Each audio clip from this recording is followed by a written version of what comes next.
কারণ জানো না তো। আমারও মা বাবা ছিল। আমার বাবার কি হয়েছে জানো? কি হয়েছে? এই শীতের রাতে এই ঠান্ডা লেগে ভোর 3টের সময় আমার বাবা মারা গেল। আমি বাবা বাবা বলে কাঁদতে থাকি। কাঁদতে কাঁদতে পাশের বাড়ি থেকে কাকারা এলো, বললো কি হয়েছে বাবা মা খুন? আমি বললাম কাকা এই ঠান্ডা লেগে আমার বাবা বোধহয় আর নেই, আমি কি করে খাবো, কোথায় কোথায় থাকবো, কি করবো বুঝে উঠতে পারছি না বাবা। দেখো কাকা বললো বাবা দেখো সবার তো বাবা একদিন না একদিন মারা যায়, তোমার বাবার যথেষ্ট বয়স হয়েছে তো তাই বাবা মারা গেছে। বাবা বাবা মারা গেছে দিয়েছে, আমি তো কাকা আমাকে বাবা বলবে। এই কথা শোনার পর মনে একটু সান্ত্বনা এলো। 6 মাস পর কি হয়েছে জানো? কি হয়েছে? আমার মাও একই রকম করে মারা গেল। তোমার মাও মারা গেল? আর বলবো কি, মা মা বলে কাঁদতে থাকি। পাশের বাড়ি থেকে কাকিমারা এসে বলছে কি হয়েছে বাবা মা খুন? আমি বললাম কাকিমা আমার মা মারা গেল, তাকে মা বলবো কি করবো বুঝে উঠতে পারছে। কেন বাবা?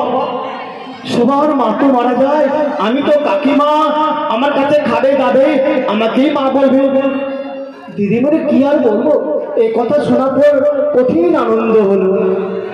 7 মাস পর আবার কি হয়েছে জানো? কি হয়েছে? আমার বউ মারা চলে গেল। তোমার বউ মারা গেল? হ্যাঁ, এবার বউ বউ বলে কাঁদতে থাকি। পাশের বাড়ি থেকে কোনো বউ এসে বললো না তোমার বউ মারা গেছে, কি হয়েছে? আমি তোমার বউ। সেই জন্য বলি বড় আপন গুরুজন বলতে বউ ছেড়ে নাই গো। এই যে মাখন তোমার কথায় যুক্তি রয়েছে। রয়েছে না? কি গো? আর একটি প্রশ্ন। ও আরো একটি প্রশ্ন করবে? হ্যাঁ বলো তো আমাদের জাতীয় পাখির নাম কি? সেটা তো ছোট ছোট বাচ্চারাও জানে গো। এখানে বাচ্চারা জানে? সকলেই জানে। কে কোন বাচ্চা জানে? হাত তুলো।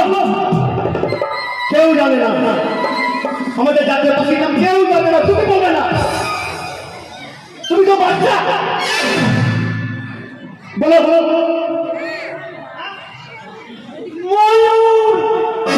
দিদিমণি সঠিক বলেছে। হ্যাঁ গো। ময়ূর কি সঠিক বলেছে? হ্যাঁ গো। এটা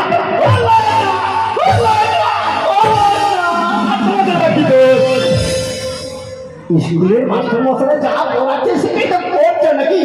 এটা কেটে দাও কেটে দাও কেটে দাও। কেন? আমি নতুন গবেষণা করে বলবে মাত্র